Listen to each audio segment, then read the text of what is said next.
در تاجیکستان از این پس تمام شرکت و مؤسسه ها عهدهدار می شوند به کارمندانی که روزی دراز میشینند و کمتر کار جسمانی میکنند فرمان بدهند که حد اکثر روز 20 دقیقه به ورزش مشغول شوند.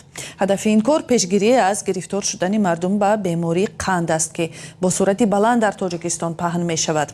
همکارم طاهری سفر این موضوع را پیگیری کرد و در صحبت پیش از برنامه از او خواستم اول جزئیات این خبر را به ما و شما بگوید. بله، بر اساس کدکس نو تندرستی که روز 10 میون مجلس نمایندگان قبول کرد، کارمندان تمام اداره‌های دولتی و یا خصوصی باید نه کمتر از 20 دقیقه هر روز ورزش کنند که یک راه پیشگیری از فربهی و بیماری دیابت قند به حساب می رود.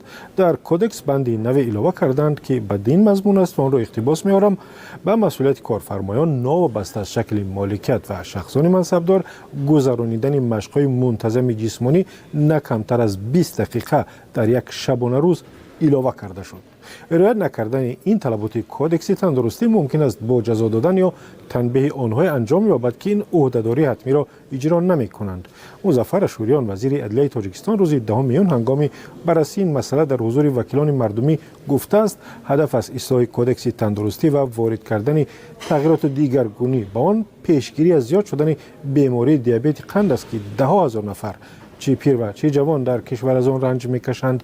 وزیر عدلیه گفته است و کدکس تندرستی همچنین شرح مفهوم‌های وزن زیادی بدن، غذای سالم، دیابت قند نوع 1، دیابت قند نوع 2، ایندکس وزن بدن و آرزه‌های دیابت قند را هم علاوه کردند. بر اساس کدکس اصلاح شده تندرستی، حکومت همچنین کفالت می‌دهد که کودکان گرفتار بیماری دیابت قند در یک سال یک مرتبه با طبابت رایگان سنتاری و کورورتی فرا گرفته می‌شوند. سوال دیگر از همکارم این بود که چی سبب شده است که یک بار مقامات برای پیشگیری از بیماری قند در تاجیکستان دست و آستین برزنند و چنین یک قراری را قبول کنند؟ سبب افزایش با سرعت و بر طبق بعضی از آمارها افزایش تا 60% گرفتاران بیماری دیابت قند در تاجیکستان بوده است. با گفته مقامات رسمی سال 2025 در کشور تقریبا 82,000 گرفتاران بیماری دیابت قند ثبت نام شدند.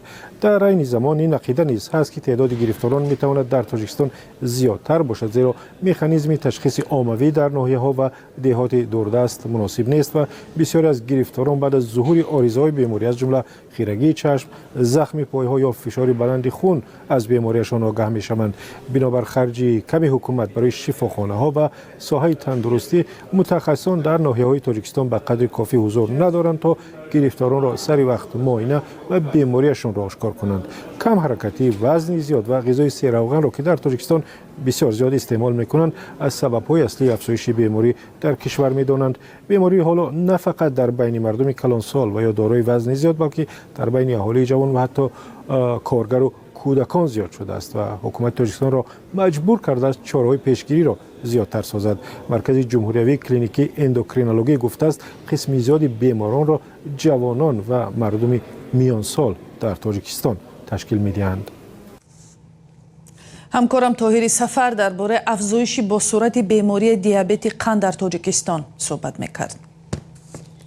سلام، اگر خط و خبر می‌خواهید ما داریم. نوید بامدادی، سرخط خبرها، اخبار تاجیکستان و جهان، گزارش‌ها و تحلیل‌ها. چی می‌گذرد و چرا؟ دانستن، فهمیدن است. ضمیمه یا اپ ما را بگیرید.